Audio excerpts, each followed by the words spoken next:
Daily Caller editor Katie Frates, National Review contributing editor Deroy Murdock. Deroy, what do you think? If that is the message that the commissioner is going to send, I'm sure owners will embrace it, but a lot of players won't be too happy about it. What happens? Well, look, I think the simple comment here is time and place. If these overpaid crybabies want to demonstrate about whatever the cause is, great. They can hold press conferences, do it outside the stadium. They can't do it while they're at work. A gridiron is a workplace, just like this studio is a workplace, just like an assembly line is a workplace, and they're workers. And so the bosses should tell the workers, do your jobs. You're there to stand during the national anthem, not insult the flag, not insult our soldiers, fallen and otherwise.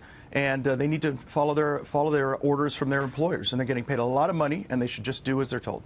I'm told that it's not universally written or etched into stone, Katie, that they have to stand for the national anthem. It's been accepted as a given. That in the past, the way it's been written is that they just be out on the field for it. Now, if they tighten that language and to Deroy's point, make that the policy here, there are going to be players who say, no way, just because they've been backed into a corner, then what? Well, of course, it's going to be the owners and Roger Goodell. They're going to have to enforce that. If they choose to change that language, like you said, and make it more specific that you need to stand for the anthem, then they better be willing to back up their words with some form of a punishment if players decide to go against that and kneel and sit. Well, Jerry Jones' punishment to that end, Katie, was to not play them that game. In other words, to bench them. Now, whether that's benched without pay, that's a whole other issue, I grant you. But then that could boomerang on the owners then if their favorite players, regardless of whether they're kneeling or standing, are not taking part in the game, and they want to see them take part in the game, especially if it means they're not taking part in the game, means they lose the game. What do you think?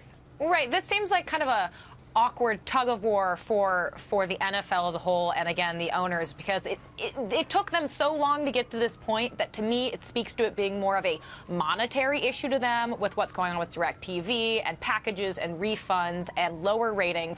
This seems like a monetary issue as opposed to some deeper conviction on their part about whether their players are sitting or kneeling or standing for the flag. And I kind of think I'm getting the impression that they would really rather this all just go away. But it's not going away, right, Deroy? No. I mean, and now, of course, in the latest case, it's targeting advertisers, whether it's ESPN analyst who was saying that go ahead and target advertisers if you don't like the way Cowboys players are being treated. And now a lot of fan groups that are getting tired of the NFL playing games with the national anthem, and they want to protest sponsors or companies that are featuring products during NFL games. So both sides, if you think about it, are going to use boycotts to make a statement. And I think the NFL is getting very nervous either way, right? Well, they should be getting nervous. They've seen their ratings fall, I think, 17% for Monday Night Football. They're losing a lot of money.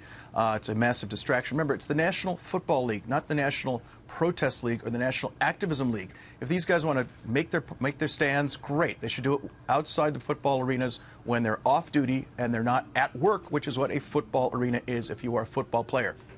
No, that's well put. Guys, I want to see, we'll know in about a week or so what the edict will be, but it's sounding like that's going to be edict, and someone is going to be tempted to disavow that edict, and the fight will ensue.